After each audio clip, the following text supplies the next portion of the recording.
Um, a warm good morning to all. I am Karthik, assistant professor from Mechanical Engineering Department, SNS College of Technology.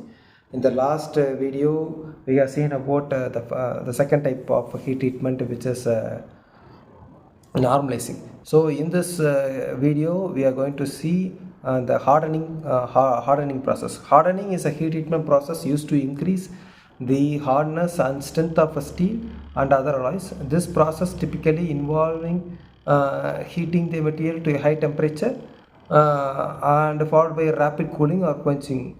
So the main purpose of hardening is that first one is increasing hardness and strength.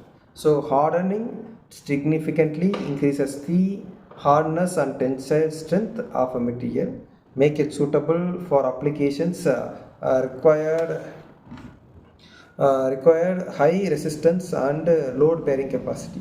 The second one is wear resistance. It improves the hardening.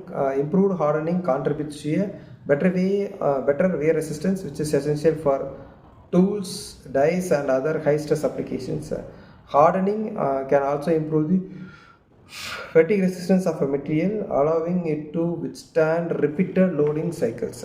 The main steps in hardening is that first one is austenitising or heating. So here the material is heated to a temperature above its critical range, usually between 800 to 950 degrees Celsius for steel, because it is the austenite range. So this temperature range depends on the specific alloy composition. At this temperature, the microstructure transforms to austenite, a face-centered cubic structure that can dissolve more carbon and alloy element.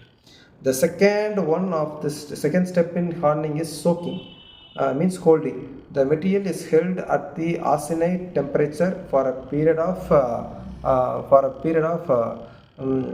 to ensure a uniform temperature and a complete transform to austenite. So the soaking time depends on the size and composition of a material. The third one is quenching. The material is rapidly cooled in a quenching medium such as water, oil or air, or even a polymer solutions. The choice of the medium affects the cooling rate and the final property of the material. So the rapid cooling transforms the austenite to a microstructure, hard and brittle microstructure. So the cooling rate must be sufficient to avoid the formation of softer phases like perlite or bainite. So the type of quenching media is first one is water. Provides the faster cooling rate but can cause severe distortions and crackings due to thermal stress. The second one is oil, slower cooling rate than water but reduces the risk of distortion and cracking, suitable for thicker sections. Third one is air, used for air hardening steels that require slow cooling rate to avoid thermal stress.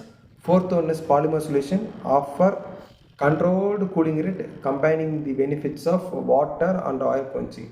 In post quenching treatments, first one is tempering. After quenching, the material is usually too brittle for practical application. So the tempering is performed to reduce brittleness and increase toughness. So the material is reheated to a temperature below the critical range of about 150 to 650 degrees Celsius and held for a specific period, then allowed to cool. So the tempering transforms some of the martensite into tempered martensite and other structures, enhancing the toughness while maintaining the high hardness. So in cryogenic treatment, which is an optional treatment, in some cases the material is cooled to a cryogenic temperature. It is below 150 degrees Celsius, and after quenching to transform any retained austenite to martensite, further increase hardness and dimensional stability. When come to the microstructure change, first one is austenite formation.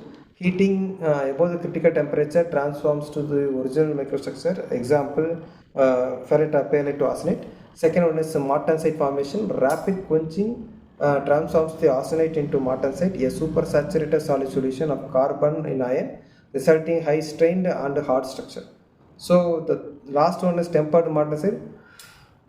Tempering reduces the brittleness of the martensite by allowing some carbon to precipitate out.